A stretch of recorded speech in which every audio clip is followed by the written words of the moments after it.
नमस्कार। आपका अखबार के इस अंक में आपका स्वागत है। मैं हूं प्रदीप सिंह। राहुल गांधी नेता प्रतिपक्ष और कांग्रेस के सबसे बड़े नेता, उनका राजनीतिक भविष्य आज ईवीएम में कैद हो गया, बंद हो गया।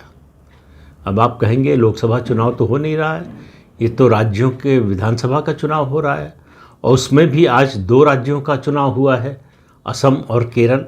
फिर राहुल गांधी का राजनीतिक भविष्य कैसे ईवीएम में कैद हो गया? ईवीएम में तो उन उम्मीदवारों का भविष्य कैद हुआ है जो चुनाव लड़ रहे थे, जो प्रदेश में चाहे कांग्रेस पार्टी से हों, सीपीएम से हों, उसके गठबंधन से हों या फिर भाजपा के हों, उन लोगों का भविष्य कैद हुआ है ईवीएम में। लेकिन आप जरा सा इसको थोड़ा और विस्तार से सोचिए, थोड़ा गहराई से सोचिए।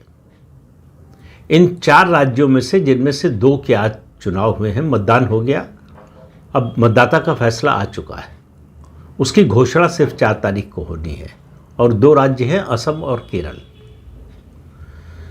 अब इन दोनों राज्यों की राजनीतिक परिस्थिति पर विचार कीजिए। केरल में सीपीएम के नेतृत्व वाले गठबंधन की 2 बार सरकार बन चुकी है। पिछले 35-40 सालों में ये अपने आप में अपवाद था। केरल में परिपाटी ये बन गई थी कि हर 5 साल पर सरकार बदलती थी। सीपीएम ने उसको तोड़ दिया, तो 2016 में भी वो सत्ता में आए और फिर 2021 में भी आए। अब वो तीसरी बार आने की कोशिश कर रहे हैं। पिनराई विजयन जो मुख्यमंत्री हैं, वो लगातार तीसरी बार मुख्यमंत्री बनने की कोशिश कर रहे हैं। उनकी उम्र 80 साल से ऊपर है।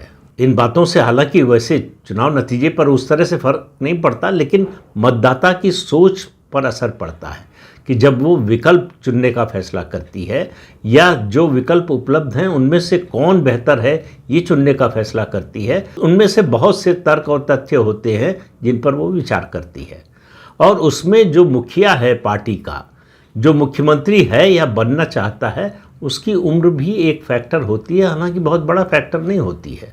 उसकी योग्यता, उसकी क्षमता और उसके बारे में परसेप्शन क्या है लोगों का, ये ज़्यादा मैटर करता है। दूसरी तरफ युवा नेता, नए नेता, इनका आमतौर पर स्वागत होता है, परिवर्तन का स्वागत होता है। तो केरल में परिवर्तन होगा या यथास्थिति बनी रहेगी, चुनाव इसका है। कांग्रेस पार्टी के लिए इससे, या किसी भी विपक्षी पार्टी के लिए इससे अच्छी स्थिति क्या हो सकती है कि 10 साल की एंटी इनकम्बेंसी है। तमाम तरह के आरोप हैं राज्य सरकार पर, यहाँ तक कि मुख्यमंत्री पिनराई विजयन के परिवार पर भी आरोप है, और कांग्रेस पार्टी 10 साल से विपक्ष में है। और जब मैंने शुरू में कहा राहुल गांधी का राजनीतिक भविष्य ईवीएम में कैद हो गया, तो इसलिए कहा ये चुनाव पूरी तरह से, दोनों राज्यों की बात करूंगा, राहुल गांधी के नेतृत्व की परीक्षा है। न केवल उनकी वोट दिलाने की क्षमता की परीक्षा है, बल्कि उनके बनाए हुए नेता, यानी दूसरी पीढ़ी के जो कांग्रेस के नेता हैं, जिनको राहुल गांधी ने बनाया है, उनकी भी परीक्षा होने जा रही है। वी सतीशन हालांकि राहुल गांधी के बनाए हुए नहीं है, पहले से हैं, 2001 से जो है विधायक हैं। 2021 से 26 तक जो है वो लीडर अपोजिशन रहे केरलम विधानसभा में। लेकिन उनसे ज़्यादा महत्व जिस नेता पर लोगों की नज़र होगी वो है केसी वेणुगोपाल, राहुल गांधी के राइट हैंड मैन और उनके सबसे विश्वस्त और सबसे करीबी, और कांग्रेस पार्टी के राष्ट्रीय महामंत्री संगठन है, पूरा संगठन चलाते हैं। राहुल गांधी उन्हीं के कहने पर उनके अनुसार फैसले लेते हैं बहुत सारे। उसके अलावा वो अपने को केरलम में मुख्यमंत्री पद का उम्मीदवार भी समझते हैं, तो जाहिर है उन्होंने पूरी ताकत लगाई होगी। और मुख्यमंत्री का फैसला राहुल गांधी को करना है, ये बात किसी से छिपी तो है नहीं, तो इसलिए राहुल गांधी भी चाहेंगे कि इतना बहुमत मिले कि उनको फैसला करने में दिक्कत ना हो। और उनकी छोटी बहन प्रियंका वाड्रा यहाँ से सांसद है, वायनाड है लोकसभा कॉन्स्टिट्यूंसी, वहाँ से सांसद है। राहुल गांधी भी वहाँ से सांसद रह चुके हैं। तो केरल कोई नई जगह नहीं है गांधी परिवार के लिए। तो मैं कह रहा हूँ कि राहुल गांधी, प्रियंका वाड्रा, राहुल गांधी के सहयोगी नेताओं और पूरे ये इकोसिस्टम जो राहुल गांधी का बना हुआ है कांग्रेस पार्टी में, उन सब की परीक्षा है। अब दूसरा राज्य देखिए, असम। असम में भाजपा तीसरी बार सरकार बनाने के लिए चुनाव मैदान में है और असम के मुख्यमंत्री हिमंत बिस्वा शर्मा के नेतृत्व में यह पहला चुनाव हो रहा है मुख्यमंत्री के रूप में। तो उनके लिए स्टेक्स बहुत हाई है। बीजेपी जीतती है तो तीसरी बार लगातार बीजेपी सत्ता में आएगी। यहां दोनों राज्यों में वही परिस्थिति है सत्तारूढ़ दल की। वहां सीपीएम के नेतृत्व वाला गठबंधन लगातार तीसरी बार सत्ता में आएगा अगर जीतेगा तो। यहां बीजेपी जीतती है तो लगातार तीसरी बार सत्ता में आएगी। और दोनों जगह चैलेंजर कौन है? कांग्रेस पार्टी। कोई कंफ्यूजन नहीं है, कोई इस तीसरी ऐसी बड़ी शक्ति नहीं है। केरल में जरूर बीजेपी बनने की कोशिश कर रही है लेकिन अभी बहुत पीछे है। असम में तो वो भी नहीं है। जो छोटे दल हैं, छोटे छोटे दल, वो किसी न किसी बड़ी पार्टी, किसी न किसी क्या, कोई कांग्रेस के साथ है और कुछ जो है भाजपा के साथ है। तो इसलिए ये सीधी लड़ाई कांग्रेस बनाम असम में भाजपा और केरल में सीपीएम का गठबंधन। तो इससे बड़ा मैदान राहुल गांधी के लिए और उनके साथियों के लिए नहीं हो सकता है और इससे अनुकूल स्थिति, राजनीतिक परिस्थिति उनके लिए नहीं हो सकती है। सत्ता में रहकर सत्ता में वापस आने की कोशिश करना कठिन होता है। विपक्ष में रहकर सत्ता में आने की कोशिश अपेक्षाकृत आसान होती है। लेकिन वहां सबसे बड़ा सवाल आता है विश्वसनीयता का, साख का, उम्मीद का, कि लोगों को आपसे क्या उम्मीद है, आपकी साख क्या है, आपकी विश्वसनीयता क्या है लोगों के मन में। तो केरल के लोग बताएंगे कि राहुल गांधी और उनके पूरे इकोसिस्टम पर उनको भरोसा है कि नहीं। क्या वो तीसरी बार 80 साल के ऊपर के पिनराई विजयन को मौका देंगे या राहुल गांधी के नेतृत्व में केरल में नई सरकार, नया मुख्यमंत्री आएगा जो जाहिर है अपेक्षाकृत क्या बल्कि किसी भी दृष्टि से देखे तो युवा होगा। वही स्थिति असम में है। असम में जहां 33% मुस्लिम आबादी है 2011 के सेंसस के मुताबिक, और मुख्यमंत्री हिमंत बिस्वा शर्मा की बात माने तो इस समय लगभग 40% आबादी है असम में मुसलमानों की। और ये बात तो किसी से छिपी है नहीं कि मुसलमान बीजेपी को वोट नहीं देता, न इस चुनाव में देगा। तो बीजेपी को 60% मतदाताओं में से इतने वोट लाने हैं कि उसको बहुमत मिल जाए और कांग्रेस को 100% मतदाताओं में से इतना वोट लाना है कि उसका बहुमत हो जाए। और यहां भी राहुल गांधी के सबसे खास और लोकसभा में डिप्टी लीडर गौरव गोगोई जो प्रदेश अध्यक्ष भी है। अब आप देखिए राहुल गांधी के करीबी लोगों पर 1 मैन 1 पोस्ट का सिद्धांत लागू नहीं होता है। तो गौरव गोगोई डिप्टी लीडर हैं लोकसभा में और प्रदेश अध्यक्ष भी हैं। और उनकी योग्यता का आलम यह देखिए कि कांग्रेस के पुराने लोग चुनाव के मौके पर और उससे पहले पार्टी छोड़ छोड़ कर जा रहे हैं। और हताशा का स्तर यह देखिए कि मतदान से कुछ दिन पहले कांग्रेस पार्टी आरोप लगाती है असम के मुख्यमंत्री हिमंत बिस्वा शर्मा की पत्नी पर कि उनके 3 पासपोर्ट हैं 3 देशों के, और वो 3 देश जो है वो मुस्लिम देश हैं, इस्लामी देश हैं, और उनकी विदेशों में प्रॉपर्टी है। और कुछ मिनट लगते हैं, साबित हो जाता है कि ये सब फर्जी है, झूठ है। कांग्रेस के जिस प्रवक्ता ने ये सब आरोप लगाए उनके खिलाफ एफआईआर दर्ज हो गई, असम की पुलिस उनके घर पहुंच गई, वो भागकर तेलंगाना चले गए। अब तेलंगाना हाई कोर्ट गए हैं गिरफ्तारी से बचने के लिए कि जमानत मिल जाए पहले से। और गौरव गोगोई और उनकी पत्नी के बारे में जो आरोप लगे उनको कांग्रेस पार्टी गलत या झूठा साबित नहीं कर पाई। ये तो आरोप प्रत्यारोप की बात है। लेकिन फिर कह रहा हूं ये चुनाव जो है वो राज्य में सरकार किसकी बनेगी, किसके नेतृत्व में बनेगी, किस पार्टी की बनेगी, यहां तक सीमित नहीं है।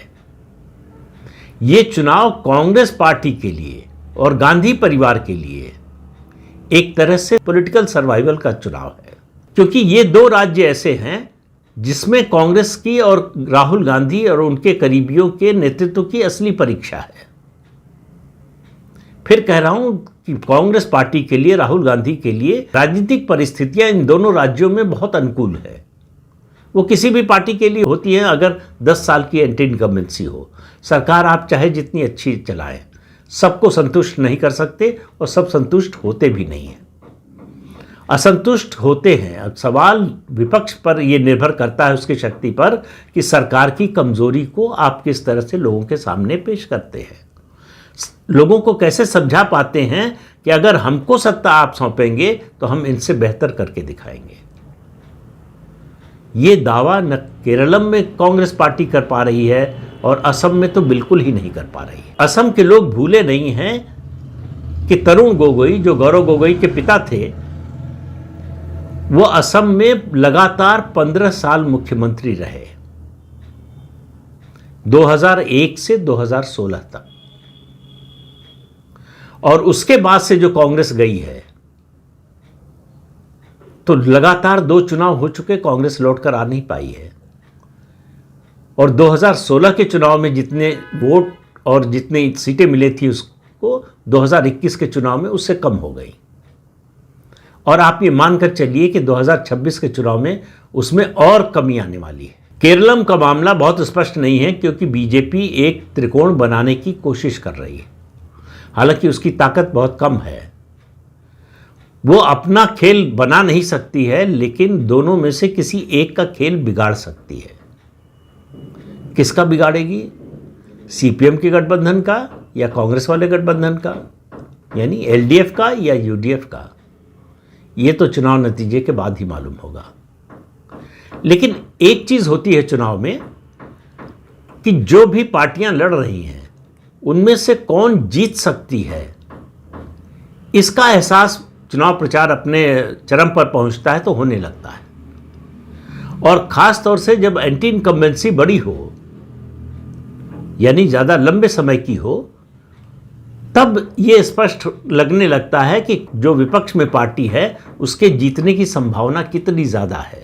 वो जीतती हुई लगनी चाहिए। जीतेगी नहीं जीतेगी वो तो चुनाव के बाद पता चलेगा, जब मतगणना होगी तब पता चलेगा, लेकिन जीतती हुई लगनी चाहिए। केरल में अभी तक कांग्रेस पार्टी के नेतृत्व वाला गठबंधन जीतता हुआ नहीं लग रहा है। हालांकि वहाँ फैसला 1-2% के वोट के इधर उधर होने से होता है, तो नतीजा कुछ भी आ सकता है। स्वाभाविक रूप से जो राजनीतिक परिस्थिति है उसमें कांग्रेस पार्टी को जीतना चाहिए केरल में, लेकिन कांग्रेस पार्टी भी इस मामले में आश्वस्त नहीं है कि वो जीत ही रही है। जैसे लगातार 10 साल की एंटी इनकम्बेंसी के बावजूद असम में भारतीय जनता पार्टी जीतती हुई दिखाई दे रही है। कितनी सीटें आएंगी, कितने % वोट आएंगे, वो बात की बात है, लेकिन भारतीय जनता पार्टी हार भी सकती है असम में, इसकी गुंजाइश कहीं से दिखाई नहीं दे रही है। इस तरह का परसेप्शन भी बनाने में कांग्रेस नाकाम रही है। 2 चीजें होती हैं, एक रियलिटी, एक परसेप्शन। रियलिटी तो बाद में पता चलती है चुनाव की, जब नतीजा आता है। परसेप्शन पहले से दिखना शुरू हो जाता है। तो कई बार ऐसा होता है कि हारने वाली पार्टी या हारने वाला पक्ष परसेप्शन ऐसा बनाता है कि वो जीत रहा है। कांग्रेस पार्टी ये परसेप्शन भी असम में नहीं बना पाई और केरल में भी नहीं बना पाई कि उसकी जीत तो पक्की है। 10 साल की एंटी इनकम्बेंसी है, इतने सारे आरोप हैं सरकार पर, मुख्यमंत्री है जो 80 साल से ऊपर का है, उसका आखिरी चुनाव है, और सीपीएम में कोई जो है सेकंड जनरेशन लीडरशिप दिखाई नहीं दे रही है। इन सब मुद्दों तथ्यों को देखते हुए कांग्रेस पार्टी के बारे में ये क्लियर कट परसेप्शन बन जाना चाहिए था केरल में मतदान से पहले कि वो तो सत्ता में आ ही रही है। लेकिन दोनों राज्यों में ऐसा परसेप्शन बनाने में भी कांग्रेस विफल रही है। इसलिए कह रहा हूं कि राहुल गांधी का राजनीतिक भविष्य ये 2 राज्यों के विधानसभा चुनाव तय करेंगे, क्योंकि यहां कोई बहाना नहीं है। इन दोनों राज्यों में एसआईआर कोई मुद्दा नहीं बना। अब आप देखिए 40% आबादी मुसलमानों की है, लेकिन असम में एसआईआर को लेकर कोई विवाद नहीं हुआ। कांग्रेस पार्टी ने भी ये मुद्दा नहीं उठाया केरलम या असम में। तो एसआईआर यहाँ मुद्दा नहीं है जो पश्चिम बंगाल में ममता बनर्जी बनाने की कोशिश कर रहे हैं। उनको लग रहा है यही मुद्दा है जो उनकी हार और जीत के बीच में खड़ा है। लेकिन इन दो राज्यों में ये मुद्दा भी नहीं है। एंटी इनकम्बेंसी है ही, 10 साल से सरकार है। कांग्रेस के पास कह सकते हैं कि आप अपेक्षाकृत युवा लीडरशिप है